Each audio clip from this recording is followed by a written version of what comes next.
Hello hi வணக்கங்க. இன்றைக்கி நம்ம வெஜிடபிள் பிரியாணி எப்படி செய்கிறதுன்னு பார்க்கலாம் வாங்க. வெஜிடபிள் பிரியாணினோன்னா வெஜிடபிள்லாம் போட்டுட்டு வைக்கிறாங்க அப்படின்னு நினச்சிட்டு இருக்காதீங்க. வெஜிடபிள் எதுவுமே இல்லை. நம்ம வந்து அதுக்கு பதிலாக பட்டாணின்னு சொல்லுவாங்கள்ல, பச்சை பட்டாணி. நான் வந்து ஃப்ரெஷ்ஷாக கிடைக்கல, அதனால் என்னென்னா நம்ம காய வச்சு வச்சுருப்போம் இல்லையா, அதை வீட்டில் இருக்கும் கடையில் வந்து நம்ம பச்சை பட்டாணின்னு சொல்லி வாங்கி வச்சுருப்போம் இல்லையா, அதை வந்து நைட்டே ஊற வச்சு எடுத்து வச்சுருக்கேங்க. தண்ணியில் போட்டு எடுத்து வச்சுருக்கேன். அடுத்து வந்து சோயா, இது ரெண்டையும் வச்சுதாங்க இப்போ நம்ம பிரியாணி பண்ண போகிறோம். அதுக்கு தேவையான பொருள்கள், இது வந்து பச்சை பட்டாணி 50 கிராம் எடுத்துக்கோங்க, சோயா, வெங்காயம் பெரிய வெங்காயம் 2, தக்காளி 2, ஒரு பச்சை மிளகாய், பிரியாணி இலை 1, பட்டை 1, சோம்பு 1 ஸ்பூனு,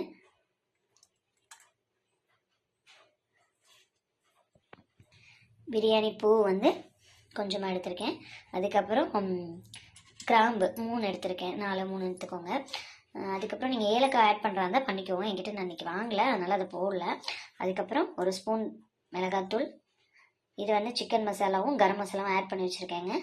அடுத்து வந்து மல்லித்தூள், இது வந்து பெப்பர், இதெல்லாம் ஒரு ஸ்பூனு, பெப்பர் மட்டும் 1/2 ஸ்பூன் எடுத்துக்கோங்க. இது வந்து இஞ்சி பூண்டு பேஸ்ட்டு அடித்து வச்சுருக்கேங்க. அதுக்கப்புறம் நெய், இதெல்லாம் சேர்த்து தான் பண்ண போகிறோம். வாங்க எப்படி பண்ணுறதுன்னு பார்க்கலாம். நம்ம குக்கர் ஆன் பண்ணி வச்சுங்க. அடுப்பு ஆன் பண்ணிவிட்டு குக்கர் அடுப்பில் வச்சுட்டோங்க. இப்போ நல்ல பாத்திரம் சூடாகட்டும், தண்ணிலாம் இல்லாமல் பார்த்துக்கோங்க. பாத்திரம் நல்லா சூடாயிடுச்சுங்க பாருங்கள். இப்போ நம்ம ஆயிலும் நெய்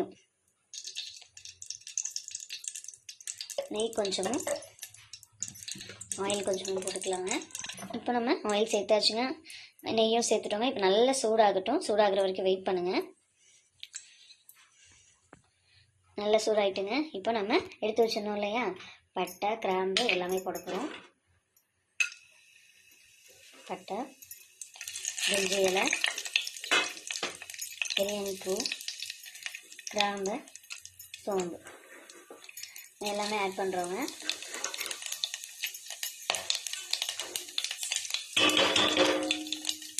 எல்லாம் நல்லா பொரியிட்டுங்க. இந்த பொரியும் போதே உங்களுக்கு நல்ல ஸ்மெல் வரும்.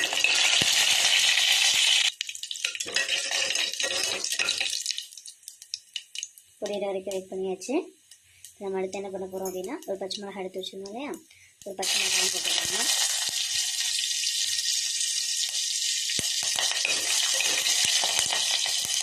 இப்போ இந்த ஸ்டேஜில் நம்ம வந்து நல்லா பொரிஞ்சிருச்சு, வெங்காயமாக வந்துச்சு.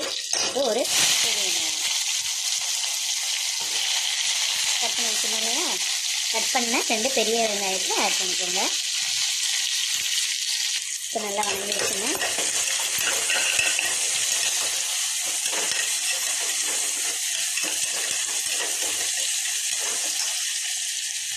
வணங்கிட்டே இருக்குது, நல்லா வணங்கட்டும்.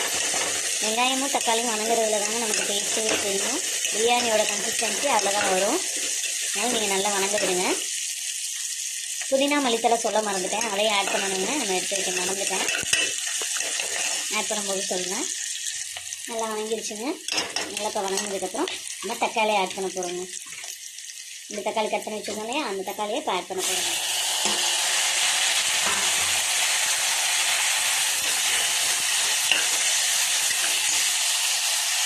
தக்காளி நல்லா வணங்குற வரைக்கும் நல்லா மிக்ஸ் பண்ணிக்கிட்டே இருங்க.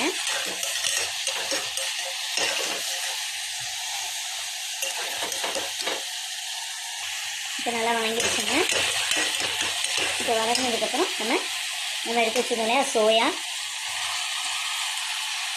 பட்டாணி, இதையும் நம்ம சேர்த்து ஆட் பண்ணிக்கலாம். நிறைய பேர் இஞ்சி பூண்டு சேர்ப்பாங்க, நான் இஞ்சி பூண்டு சேர்க்கணும் லேட்டாக தான் சேர்ப்பேன். இப்போ வந்து நல்லா வெஜிடபிளாக வணங்கணும், அதனால் நான் வெஜிடபிளாக ஃபஸ்ட்டு ஆட் பண்ணுவேன்.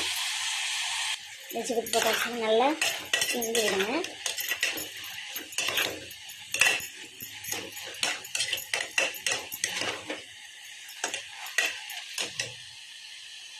இப்போ நம்ம இந்த ஸ்டேஜில் மசாலா ஆட் பண்ணிடலாம்.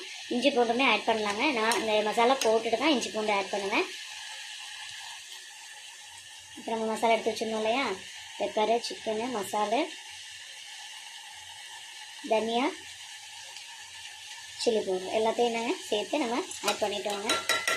இதில் நம்ம மஞ்சத்தூள் சேர்க்க மறந்துட்டோம், நீங்கள் மஞ்சத்தூள் ஆட் பண்ணிக்கோங்க. நான் இந்த இப்போ போடுவேன். மஞ்சத்தூள் 1/2 ஸ்பூன் போட்டுக்கோங்க. எல்லாம் போட்டு நல்லா மிக்ஸ் பண்ணி விடுங்க.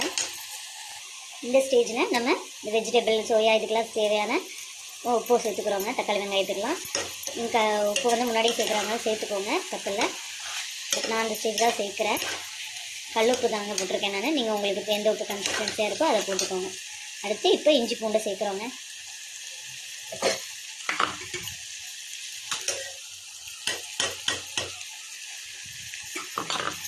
இஞ்சி பூண்டை சேர்த்துட்டு நல்லா மிக்ஸ் பண்ணி விடுங்க. இப்போ நம்மக்கிட்ட கருவேப்பிலை மிளகுத்தலை புதினா என்ன இருக்கோ அதையும் ஆட் பண்ணிக்கோங்க. கருவேப்பிலை போடுறாங்க உங்களோட விருப்பம் தான், பட் நான் போடல. இது நல்லெண்ணெய் கொஞ்சம் நேரம் நல்லா அந்த ஆயிலே மிக்ஸ் ஆகட்டுங்க. நல்லா கொஞ்சம் நேரம் இருந்தாங்க நல்லா அந்த உப்பெல்லாம் சாந்து நல்லாயிருக்கும். இந்த ஸ்டேஜில் நல்ல ஸ்மெல்லாம் வர ஆரம்பிச்சோங்க, அதிலே தெரிஞ்சிடும்.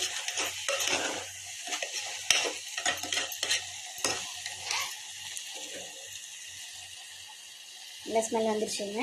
இப்போ நம்ம இது கூட அரிசி நான் வந்து இந்த கிளாஸால் இந்த டம்ளர் இருக்குங்களா, இந்த டம்ளரால் 2 டம்ளர் போட்டிருக்கேன். நீங்கள் எந்தளவுக்கு போட்டிருக்கீங்கன்னு பார்த்துக்கோங்க. நான் இந்த டம்ளரால் 2 டம்ளர் போட்டிருக்கேன். அதுக்கு தகுந்த 2 தக்காளி 2 வெங்காயம் போட்டிருக்கேன். கொஞ்சம் நேரம் ஊற வச்சுட்டேங்க. இப்போ தான் இந்த அரிசியை ஆட் பண்ண போகிறேன். அரிசி போட்டாச்சுங்க. நல்லா மிக்ஸ் பண்ணி விடுங்க.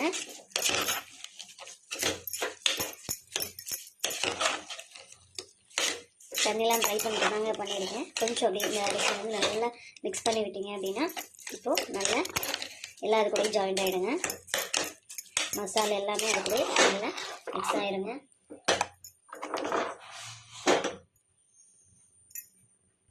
அவ்வளோதாங்க, நல்லா மிக்ஸ் பண்ணி விட்டாச்சு. இப்போ நம்ம தண்ணி ஆட் பண்ணிக்கலாம். கொஞ்சம் நேரம் இருந்தாலே நம்ம தண்ணி ஆட் பண்ணிக்கலாங்க. தண்ணி ஆட் பண்ணிட்டு உப்பு உங்களுக்கு தேவையான அளவு போட்டுக்கோங்க. இப்போ பாருங்கள், இந்த கலர் எல்லாமே வந்துருச்சுங்க. நம்ம எந்த கலருமே ஆட் பண்ண கிடையாது. நம்ம போட்ட மசாலா மட்டும்தான் போடுறோம். அதுவே நல்ல கலர் கொடுக்கும். தனியாக கலர்லாம் ஆட் பண்ணணும்னு எந்த அவசியம் இல்லைங்க. நம்ம 2 டம்ளரில் அரிசி போட்டோம்னு சொன்னீங்களா, அதே டம்ளரில் 4 கிளாஸ் தண்ணி ஊற்றிருக்கேங்க. அதை இது கூட ஆட் பண்ணிட்டேன்.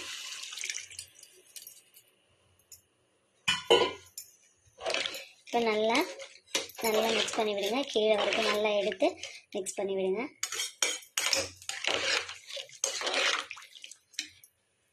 இந்த ஸ்டேஜில் நம்ம லைம் புழிஞ்சிக்கலாங்க. லைம் புழிஞ்சிட்டு நம்ம இந்த டைமில் லைட்டாக நெய் கொஞ்சம் வைக்கலாங்க. உப்பும் பார்த்துட்டு போட்டுக்கோங்க, எனக்கு கரெக்டாக இருக்குது. அவ்வளோதாங்க, நல்லா மிக்ஸ் பண்ணி விட்டுட்டு விசில் போட்டு விட்டுடலாம். அவ்வளோதாங்க, நம்ம விசில் வச்சுட்டு க்ளோஸ் பண்ணி ஆஃப் பண்ணிடலாம். ஒரு விசில் வந்துருச்சுங்க. நம்ம சிம்மில் வச்சுக்கலாம்.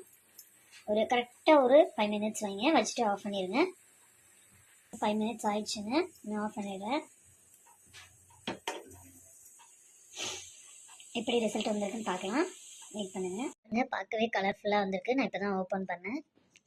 செம்மையாக இருக்குது, பார்க்கவே செம்ம ஸ்மெல்லோட சூப்பராக இருக்குது. இதை நம்ம வேறு பாத்திரத்தில் மாற்றிக்கலாம். பாருங்கள் ஃப்ரெண்ட்ஸ், செம்மையாக இருக்குது, செம்ம கலர்ஃபுல்லாக இருக்குது. இதுக்கு சைட் டிஷ் வந்து ரைத்தாவும் எக்கும் தான். Thank you friends. பிடிச்சிருந்தா லைக் பண்ணுங்கள்.